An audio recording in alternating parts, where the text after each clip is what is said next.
مخاطبین از رسانه پشت ماجرای فیلم استاندار سابق یادتونه یعنی تیم میگه که منم دالشونی رو های گلزار جابجا کرد. درود به مخاطبین عزیز، بنده امین فردین خوشحالم که به همراه تیمم بار دیگه با یک برنامه پشت پرده دیگه با شما هستیم. امیدوارم که هر کجا این کره خاکی که هستید و صدا و تصویر من رو میبینید و میشنوید حال دلتون خوب باشه. امروز قصد دارم که راجع به پشت پرده های سریال شب‌های مافیا با شما صحبت بکنیم، چون خیلی پیام داشتم از شما مخاطبین عزیز که گفته بودید که راجع به سریال شب‌های مافیا افشاگری بکن که آیا بازیگرانی که توی این سریال دارن بازی میکنن و نقش مافیا رو دارن یا بعضا نقش شهروند رو دارن، آیا توی این سریال تقلب میکنن یا نمیکنن. چون یه سری از افراد وقتی توی مسابقه بودن انگار از عالم غیب اومده بودن و وقتی که شهروند میشدن، حالا اگر مسابقه رو دیده باشید، خیلی راحت مافیا رو نشون میدادن و نه یه قسمت بلکه چندین قسمت مردم هم گفتن این دیگه خود امامزاده است، این باید بریم جلوش سجده بکنیم. تیم کشی که شد شما و آقای فرزاد حسنی و آقای ژولن به من تارگت زدن و یه عده وقتی که این سریالا رو میبینن بابا به خدا اینا شوه، اینا نمایشه، اینا پشتش تقلبه، اینها یک سری کارها داخلش انجام میدن که جذابیت بیشتر بشه برای اینکه مخاطب بیشتر به دست بیارن. هر چیزی که با تصویر ضبط میشه شما بدونید که درونش تقلب صورت میگیره. تیم کشی که دارید، من جلوی این تیم به عنوان شهر وای میستم، تیم مافیایی که بین شما آقای درخشانی و شاید شما که 50-50 میشید برام داره در میاد. البته توی واقعیت هم ممکنه که این اتفاق بیفته که حتی برای مجید عاشقانی هم این اتفاق افتاد و برای بعضی دیگه هم این اتفاق افتاد و حتی ماجرای قهر کردن حامد آهنگی هم بسیار وایرال شد توی شبکه‌های مجازی که حامد آهنگی اومد و گفتش که توی این برنامه به نوعی تقلب صورت گرفته. بریم این قسمت رو ببینیم بیایم من این توضیحات به شما بدم. این بازی من نیست. من مافیا رو اینجوری یاد نگرفتم، پس ترجیح میدم از بازی خارج بشوم و شما پلیرهای حرفه‌ای رو با هم تنها بذارم. من مافیام و اجماع خواهشاً امروزتون من باشم، بعد برید سراغ مافیای بعدیتون. متشکرم. قبل از ادامه ناچاریم که حامد جان آهنگی رو به خاطر افشا خدا من نمیپذیرم. بله خب این یه تیکه از ویدیوی حامد آهنگی بسیار وایرال شد تو شبکه‌های مجازی. سریال شب‌های مافیا میتونم از زوایای مختلف راجبش افشاگری بکنم. اولا لامصب توی بعضی از قسمت‌ها پشت صحنه یعنی مکان خونه بوده، یعنی این بازیگر خانوم با بازیگر آقا مدام در حال دعا و راز و نیاز، نه چیز دیگه، اصلا ناراحت میشم و انقدر پشت صحنه کثافت کاری کردن که نگم براتون. و حالا اونجا هر کی میتونست خیلی خوب دیل بکنه با عوامل پشت صحنه، خیلی خوب بلاسه با عوامل پشت صحنه، خیلی حال بکنه با عوامل پشت صحنه و حال بده با عوامل پشت صحنه. میدونید که این مسابقه یه بخش مقدماتی داشت و یه بخش نیمه نهایی، حالا فینال یا فینال فینالیستا، که اونجا هر کی خوب سرویس میداد میتونست منتقل بشه به یک مرحله بالاتر، یا هر کی، حالا آقایونشون اگه هر کی بیشتر چاپلوسی میکرد میتونست هدایت بشه به مراحل بالاتر و پشت صحنهش دیگه نگم براتون. این نکته اول. حتی میتونم به این یه تیکه فیلم هم اشاره بکنم، میتونید ببینید که داشت یکی از بازیگرای خانوم دست یکی از بازیگرای آقا رو میگرفت که میگفت اوه نگی داره فیلم میگیره، ببینید. تازه این جلوی دوربینش بود، دستشون در رفته بود دیگه. پشت دوربین دیگه بساط مشروب و گل و چیزهای مختلف و دیگه نگم براتون. یعنی چیزایی که قفل در پارتی ها در پشت صحنه‌های شب‌های مافیا باز بود و همه کار برای خودشون میکردن. و از اون طرف واسه اینکه سریال شب‌های مافیا جذاب بشه، موقعی که نقشا رو تقسیم میکردن در گوش بعضی از شهروندا این اولین ترفندی بود که استفاده کردن، چون سریال شب‌های مافیا با بیش از 20 دوربین ضبط می‌شده.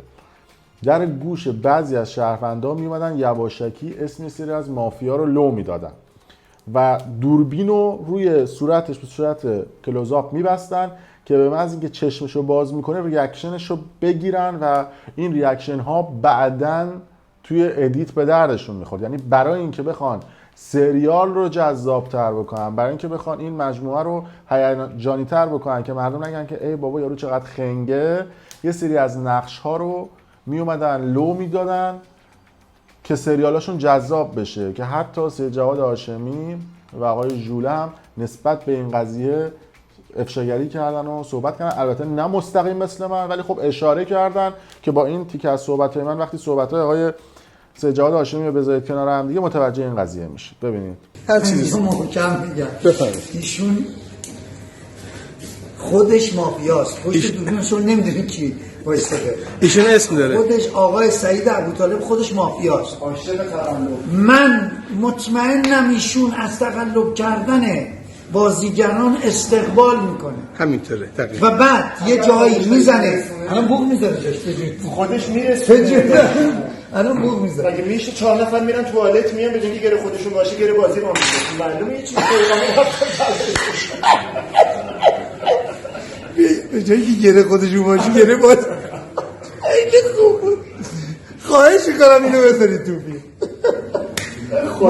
من ایمان دارم. من خود نه به تو که اصلا ایمان ولی سعید ابوطالب اصلا ایمان ندارم بهش. اصلا خودش برای جذابیت برنامه‌اش هر کاری میکنه، هر کاری. ما که بیچاره یکی از بازیگران رو نایت زد، آبروشو برد تو تمام. همینطوره. شما هم نایت بزنین. اشتباه کردی، با چش باز نایت زد. به خدا بیاد من با چش بسته برات نایت بزنم. ببینید شما نایت بزنید با چش بسته. ببینید الان شما میبینی؟ آره. چند تاست؟ کدوم؟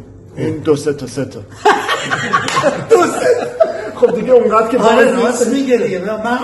من دارم میبینم آقا نمیبینی؟ به جان تو میبینی.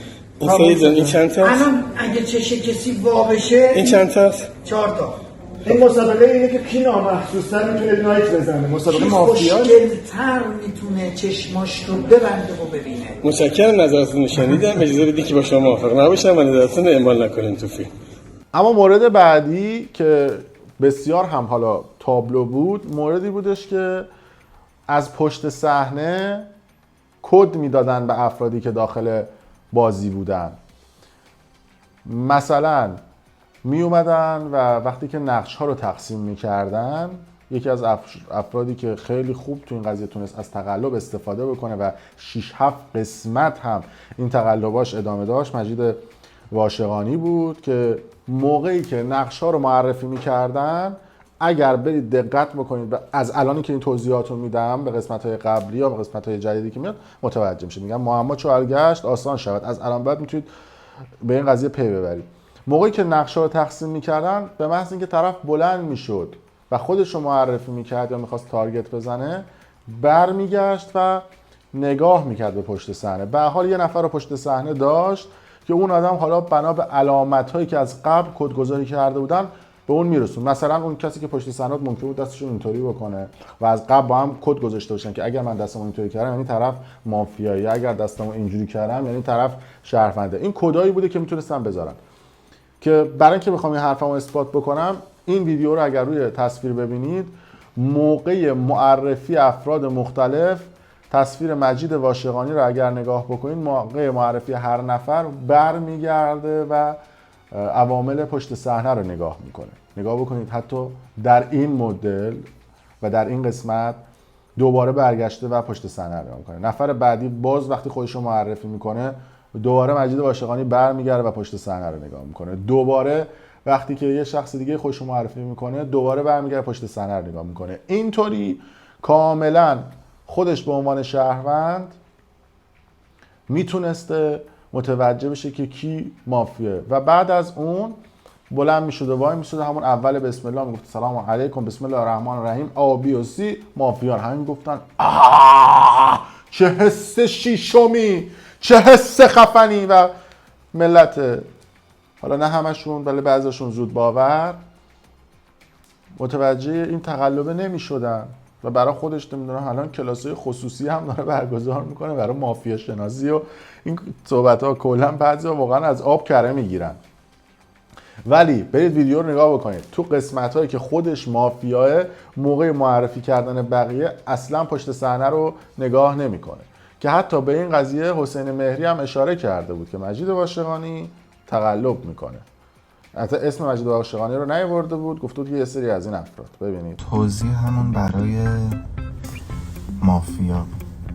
واقعیتش یه اتفاقی افتاد توی مافیا که یه مقدار هم روی بازیکن‌ها هم روی بیننده ها تاثیر منفی گذاشتش و خب خود منم از قبل یه پیشنهادایی داده بودم که اگر اونا رعایت میشد دیگه هیچ شک و شبهه‌ای، هیچ جای نگرانی نه برای بیننده ها بود نه برای بازیکن‌ها.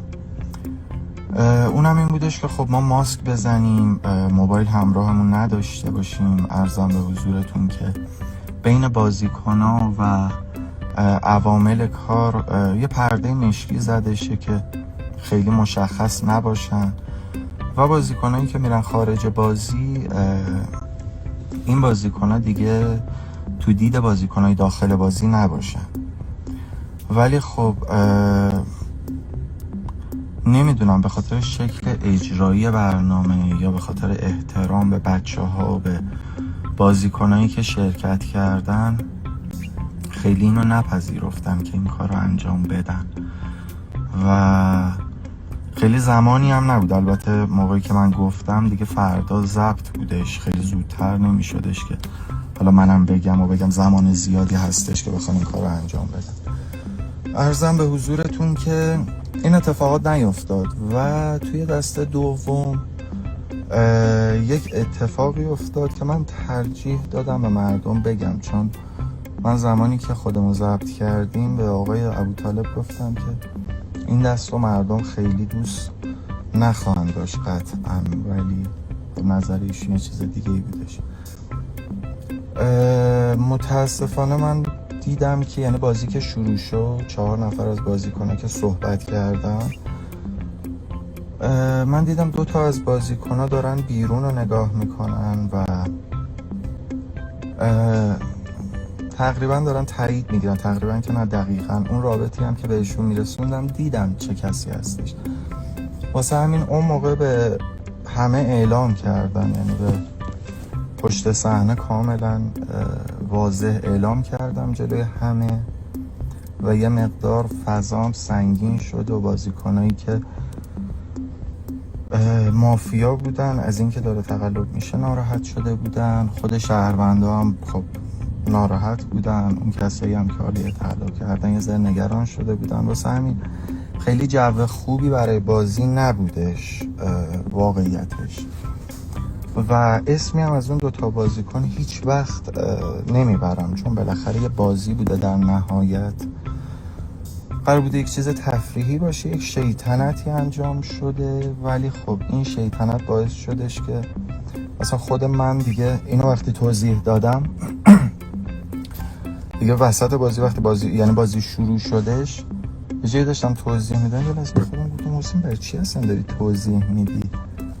تویی که اعتراض کردی به تقلب شدن، مافیایی که نگران اینی که تقلب نشه دیگه و چه کسی تقلب میکنه؟ شهروند، امکان تقلبش هست.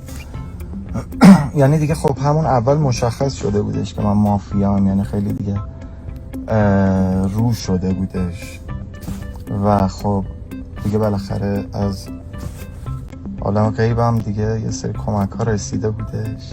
عرضم به حضورتون که اینجوری بودش. واسه همه حامد جان آهنگی هم دیگه بعد از اینکه من رفتم بیرون اون تصمیم رو گرفتن و به اون شکل شدش. خودتون بازی رو با دقت ببینین کامل متوجه میشین. این اتفاق افتاد در صورتی که واقعا خود گروه بگم از محمد رضا علی مردانی به عنوان گرداننده بازی، از آقای ابوطالب به عنوان کارگردان، بچه‌های دیگه همه تلاششون این بودش که یه بازی سلامت و سالم باشه. واقعا یه وقتایی پیش می اومد که مثلا من خودم توی دستی تو سریای قبل برام پیش اومدش که مجبور بودم برم غذای حاجت. بعد عرضم به حضورتون که حتی رفتم واقعا دیدم اونجا یه کسی رو گذاشتن که هیچ تقلبی نشه، یا حتی بچه‌های دیگه میرفتن. خیلی مراقب بودن، حتی بچهای پشت صحنه رو تا جایی که میشد خلوت میکردن پشت صحنه رو. ولی خب میگم بچه‌ها هم بر روی یک اعتمادی رفته بودن جلو و بازی میکردن، ولی خب یه شیطنتی شدش و این اتفاق افتاد. واسه همین اون دست دوم خیلی به زارقه بیننده نشست. منم واقعیتش دیگه یه چیزی اتفاقی بیفته که یه مقدار فکرم به هم بریزه، تمرکزم دیگه کامل از بین میره. واسه همین دیگه بازی اصلا به اون شکل شدش. عرضم به حضورتون که راجع بازی خودم، راجع به اتفاقایی که افتادش توی دست اول، یکی از دوستان اومد یه توصیه‌ای به من کرد. حالا توصیه‌اش هم اصلا نه واقعا اینجوری نبودش که بگم مثلا اومد خبری رو به من بگه چیزی، اومد اصلا پیشنهاد بده که حسین بیننده ها دوست دارن که بازی مثلا طول بکشه یعنی این که بازی کنش داشته باشه، اتفاقایی بره بین بیننده و بین بازیکن‌ها پیش بیاد، بین مافیا و شهروند و شک و شبهه‌ای پیش بیادش که مثلا کی مافیایی کی شهرونده و اینا. گفتن اینو بیننده دوست داره، ترجیحاً اگر بشه سریع معرفی نکن. این یه ذره فکر منو به هم ریختش. واسه همین من خودم هم دیگه تمرکزم از دست دادم و روز بدیو داشتم و خیلی خوب بازی نکردم. ولی خب دست سوم که شدش، قبل از دست حامد آهنگی دیگه دید کلا من خودم حالم خیلی گرفته بود، خود حامدم همینجور، بقیه مافیا هم همینجور. جمع شدیم، حامدم گفتش که بچه‌ها الان این دست خوبی نشدش، خیلی فکر نمی‌کنم بیننده دوست داشته باشه، بیام انرژی بذاریم. میدونم الان هممون حالمون یه ذره گرفته شده و این اتفاق افتاده، ولی بیاین کنار بذاریم و با انرژی بریم دست سوم بازی کنیم که یه دست خوب باشه و یه دست سر حال باشه که مردم دوست داشته باشن. که تلاشمون هم بر این بود که فکر میکنم دیگه تو دست سوم شیطنتی اتفاق نیفتاد و تو دست اولم فکر میکنم شیطنتی نشد، نمیدونم، ولی تو دست دوم این چیزی بودش که من دیدم. بله، با چیدن این پازل ها در کنار هم دیگه متوجه میشید که در این سری تقلب صورت گرفت. این پست رو به عنوان پست موقت جهت یک اتفاقی که افتاد میگذارم. بعد از پخش آخرین قسمت مافیا شاهد بودید که یه سری اومدن تو پیج من و شروع کردن به فحاشی و توهین، حرفای زشت که من خیلی کامنت ها رو نمیخونم ولی خب حدوداً مشخص بود که دارن چی می نویسن. کلی هم پیام داشتم که کامنت ها رو ببند یا اینا رو پاک کن، بلاک کن، ولی خب اصلا امکانش وجود نداشت، به خاطر اینکه نمیدونم مثلا نزدیک 10,000 نفر آدم من چجوری میتونم پاک کنم حالا همشون هم حالا انصافا فوش نبود ولی خب به هر حال کار سختیه. ولی من خیلی دوست ندارم کامنت ببندم، ولی برام عجیب بود اتفاقی که افتاد. تا اینکه دیشب یک ویدئویی برام فرستادن توی دایرکت و خیلی اتفاقی دیدم. یه دوست عزیزی با یه موبایلی نشسته بود و این کامنت ها رو همینجور نگاه میکرد، با یه موبایل داشت فیلم برداری میکرد، خودش هم در تصویر نبود، صداش بود و مثل ابر بهار گریه میکرد. خیلی منو متاثر کرد و تصمیم گرفتم بعد از این ویدیو که واقعا متاثرم کرد کامنت ها رو ببندم.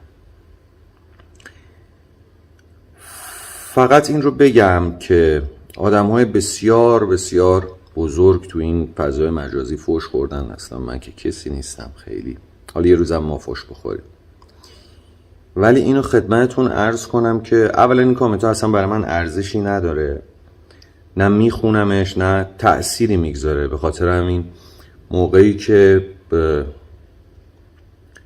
تکنولوژی این اجازه رو به من میده، فکر کنید یه نفر رفته برنامه رو دیده، 2-3 ساعت وقت گذاشته، بعد برنامه بعد لجش گرفته، بعد تحلیل کرده، اومده تو صفحه من یه کامنت بد گذاشته، بعد بازم لجش نخوابیده، هرسش کم نشده، دوباره کامنت نوشته، حرفو زشتر کرده، این همه وقت گذاشته. خب بعد مثلا این جمعیت شده 7-8 هزار نفر، بعد من توی 2 ثانیه خب کامنت ها رو میبندم، پس نظرت بسته میشه پس خیلی چیز مهمی نیست بابت این قضیه. من نه هیچ وقت نگران میشم، نه امیدوارم کسی نگران بشه و اذیت کننده باشه. این جماعت به هر حال همه جا هستن، کوچ میکنن یک روز از این صفحه به صفحه دیگه، از این اتفاق به اتفاق دیگه.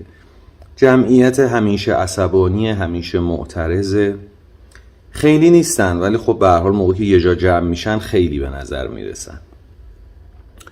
پس از این بابت اصلا حائز اهمیت نبود. اما اینکه دوستانی رو اذیت کرد که یه دفعه منجر به این ویدیو شد با اون پیامایی که بود، نه اینکه پیامای دیگه مهم نبود. من مخلص همتونم هستم، ولی صادقانه گفتم که این ویدیو خیلی من اذیت کرد. نزدیک صبح بود من این ویدیو رو دیدم. و در نهایت من هم در درون بازی، یعنی بعد از اینکه قسمت 2 تموم شد بازیش، و هم تو این چند روزی که این اتفاق افتاد، اتفاقا از حامد پرسیدم که حامد روی صحبت تو با من بود؟ و به زرس قاطع گفت نه، و حتی گفت که اصلا روی صحبتش کی یا کیا بودن. و من خندم گرفته بود از این که اصلا روی صحبت من نبودم، ولی خب این هجمه علیه من بود. بازم مهم نیست، به خاطر اینکه شما نمیدونید و اشتباه کردید. در مورد شوخی‌های بین من و حامدم خب باز شما نمیدونید اصلا شوخی ما از چه جنسیه. به غیر از دیالوگ هایی که راجع به بازی هر وقت مثلا شما جلوی دوربین میبینید و گفته میشه، هر آنچه بین من و حامد میگذره شوخیه. من با یه لحن جدی، اونم با لحن همیشگی خودش. در حال حامد اون کارو کرد، شما هم احساساتی شدید و که البته من این حق رو به شما نمیدم که اگر احساساتی شدید یه همچین واکنشی داشته باشید، اما خب داشتید. حالا میگم خیلی مهم نبود و بستن کامنت ها دلیلش رو بهتون گفتم. به هر حال دمتون گرم. اما اون چیزی که مشخصه این هستش که خواهشم به این برنامه ها نگاه شو داشته باشید. یعنی واقعا تو این برنامه ها اگر این نوع حرکات هم انجام بدن که در همه جای دنیا هم مرسومه، حالت شوه برای جذابیتشه، برای اینکه بخوان مخاطب رو بهش هیجان بیشتری بدن، نه اینکه یه عده بردارن برن رو جلوی این آدم سجده بکنن، این آدمو امامزاده و پیامبر بکنن. حالا اون بنده خدا هم همچین ادعایی نکرده که بخواد بگه من امامزاده و پیامبرم، ولی خواهشاً اینها رو بیشتر جنبه فان ببینید، جنبه شوهای تلویزیونی ببینید و جنبه میبینید که حالت سرگرمی داره. 1-2 ساعت میبینید و سرتون گرم میشه. نه قراره که این آدم برای شما فال بگیره، نه قراره این آدم برای شما رمالی بکنه، نه اون آدم اگر اومد برای شما رخ عقاب گرفت و اینا و گفت بله من حس شیشم دارم آدم شناسم، باور نکنید و بدونید که در پشت صحنه این تقلب ها صورت گرفته. کلا می‌خواستم به همین اصطلاحاً نتیجه گیری برسم و بدونید که در این نوع سریالات تا دلتون بخواد، همونجوری هم که سید جواد هاشمی میگفت، از این نوع تقلب ها مخاطب بیشتر جذب میکنن و میتونن مخاطب رو بیشتر نگه دارن پای برنامه‌های خودشون. در هر صورت مرسی که تا این لحظه با ما بودید. اگر دوست داشتید ویدیو رو لایک کنید، برای دوستان خودتون به اشتراک بذارید و ممنون از شما.